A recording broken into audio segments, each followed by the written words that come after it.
This is a different video as it tells my ongoing journey of building my own house.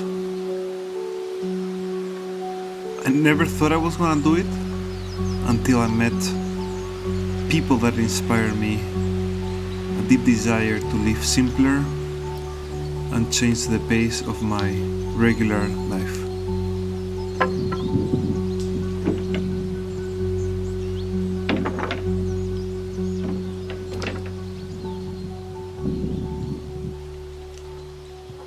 It's pretty obvious at this point already, but this will be a wooden house.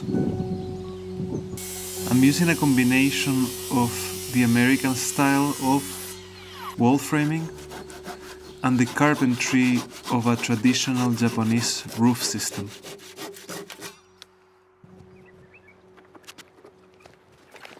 I was quite divided on what to talk about, if I should focus more on my approach, the technique, but I felt that most of it is self-explanatory and I'm not really good at what I do.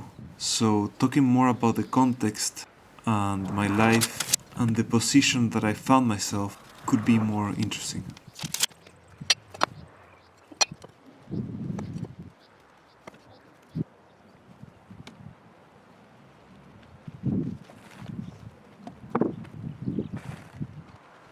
For the last 2 years I've been studying the art of woodworking, self-taught, but also with the guidance of incredible books, internet too, YouTube too, you name it. So this is not an absolutely random project, but it is, in a way, something completely out of my skills in theory.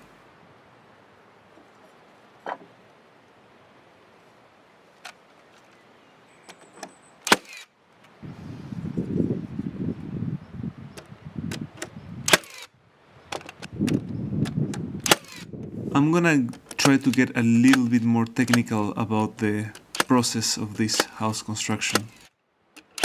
I built the foundations, they are plots, there's 15 of them, and they are all independent. They are not touching each other or connected in any shape or form. I'm building a wooden platform, which in French we call une dalle en bois, that will be able to support the walls, and on top of those walls we will have the carpentry of the roof.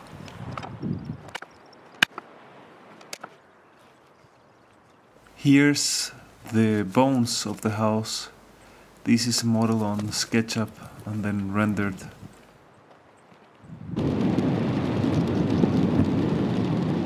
These next moments are quite important. This change of pace in my life has a multitude of layers that coexist and interact to each other in unconscious ways. So building the house has a lot to do with deconstructing my own assumptions and repairing or isolating these layers. And as I mentioned earlier, that brings me in contact with the matter and coexisting with the natural environment. This is where Grandpa comes in. Meet Grandpa, Grandpa Robert or Robert. He's the person that symbolizes all of this process. He represents the people that have stayed in touch with the world and stopped the crazy pace of life to provide depth and knowledge relative to what surrounds us. They are wise people that spend most of their days doing things and transforming things. And as I was discussing with a friend the other day, what seems to be small talk, like the weather and random friend story, slowly becomes life talk. Their legacy is hard to grasp as they've been sort of forgotten. But Robert is this process and we will see more of Robert. Cheers to Robert.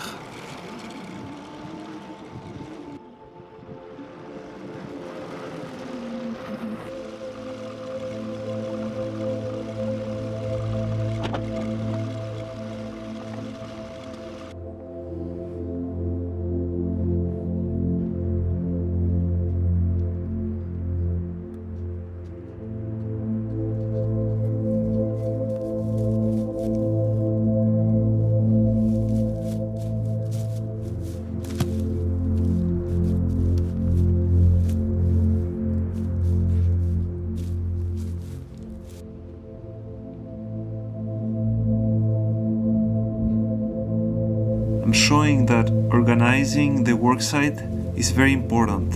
In Japanese culture, particularly, it's important to work in a space that feels organized and clean, even if it's outdoors.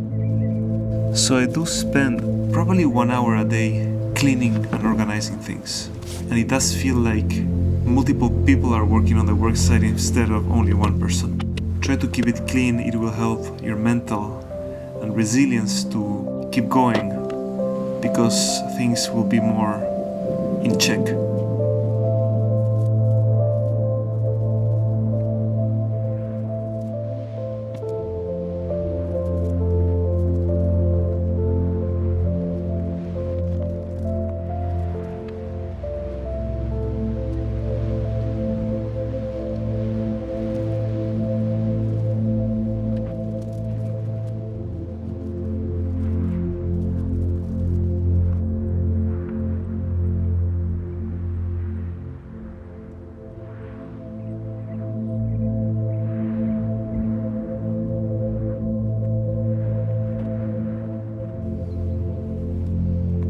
What I'm doing now is making sure that the beams are square so that all my measurements are exact. And as you might know, this wood is not dry and the length of the wood won't vary much because of drying. It's more the width, so getting the length is critical and you work from there.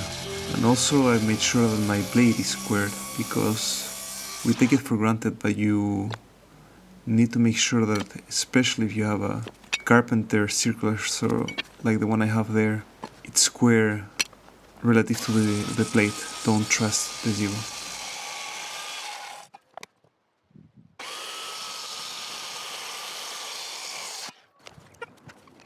Once the right length was defined, I started working on these grooves. They are an easy assembly, not very strong, but aesthetically quite pleasing as it avoids you to using bolts and plates, but it's enough to hold the weight of the house with this type of joinery. And by no means this is traditional joinery, but the joint is being supported by a plot, so it's totally safe to do this.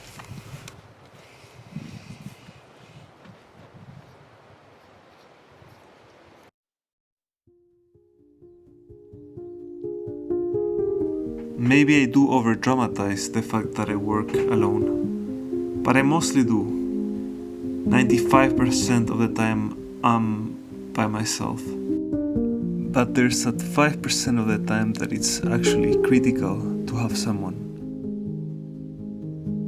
In this case, I have a friend of mine. He's 20 minutes away from me, and he helped me move these beams and place them better so I can work and not have to move them by myself. And if you're doing a project like this, it's important to have someone that you can rely on in those critical moments.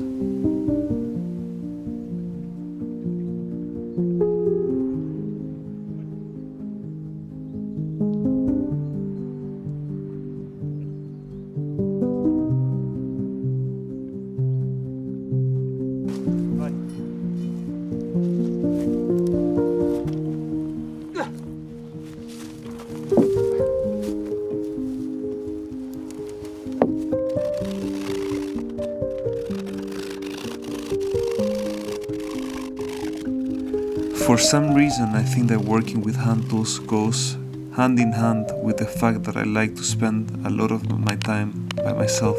And as cliché as it sounds, the pace of life is accelerated. We have lost track of time because there's immediacy in everything.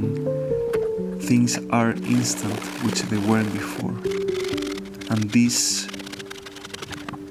slowdown of time can be achieved with hand tools. They have a meditational component that makes the experience feel more connected with the present, but there's also this feedback that is allowing transformation and thinking in the process.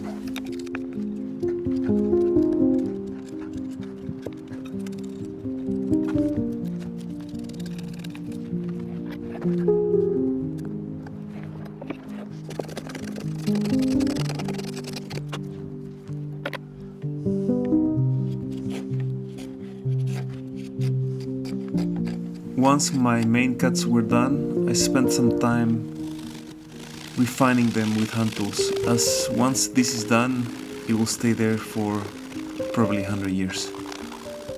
Might as well try your best.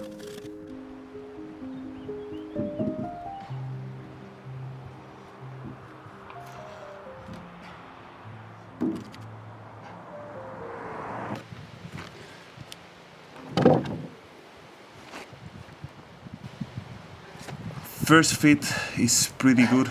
It's almost perfect, so I'm content with it. Now I proceed to do markings, where the joists are gonna be sitting, and I'm using these ledgers, I think they're called in the US, where the joists are gonna be standing, and in my situation it's much cheaper.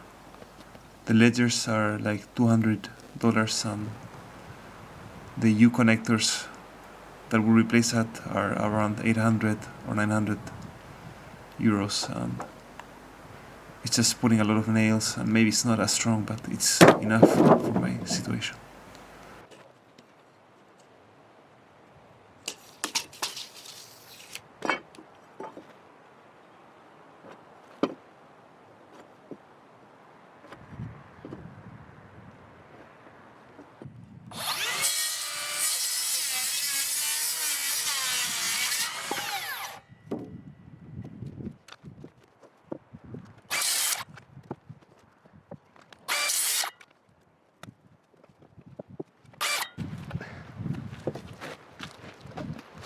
I am not fully securing them here at this stage. I am just placing them to make sure that they are at the right height. You don't have to be millimetrically correct, but the more precise you are, the better. I think it's better to have the joist falling a little bit short under the big beam, so that when you put the OSB, the floor is flat relative to the big beams, but to be seen. I'm not sure yet on how it's all gonna feel. And here I put danger because I do block my blade guard often to do consistent cuts that are annoying with the blade guard when it's too thick. But it's extremely dangerous. You have the blade spinning on the air, and if you're not aware of it, that's an easy injury. The day before I went to mill some wood. That's the wood you see on the left. Those are beams that I was missing to do the final parts on the whole beam structure. And as you can see, they are a different color because they haven't been treated the same way than the other beams that were bought from a normal industrial mill.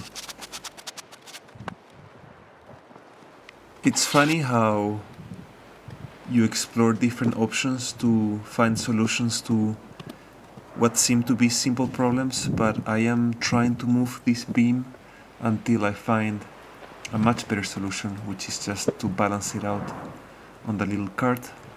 These beams are green, so they weigh around 130 kilos. It's impossible for me to lift them. Some people could potentially, but I just don't have that sort of strength. And speaking of solutions, here I'm doing this triangle that holds a pulley system. I was trying it out after the fact, and it's not quite useful as I thought it could be, but you will see how it works in theory. It will be useful in a bigger height to lift the walls of the framing once the platform of the house is done. And that's just a channel so that the cable can slide through easily.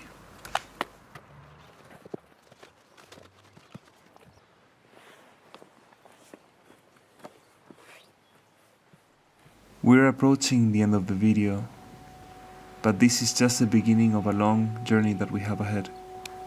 And I've done a big chunk of the base. It's almost ready. I am just gonna do some detail work and put the joists onto the next step. Thank you for hanging around, and I hope I will see you soon. And I hope this maybe inspires you to push towards your next big goal. See you soon.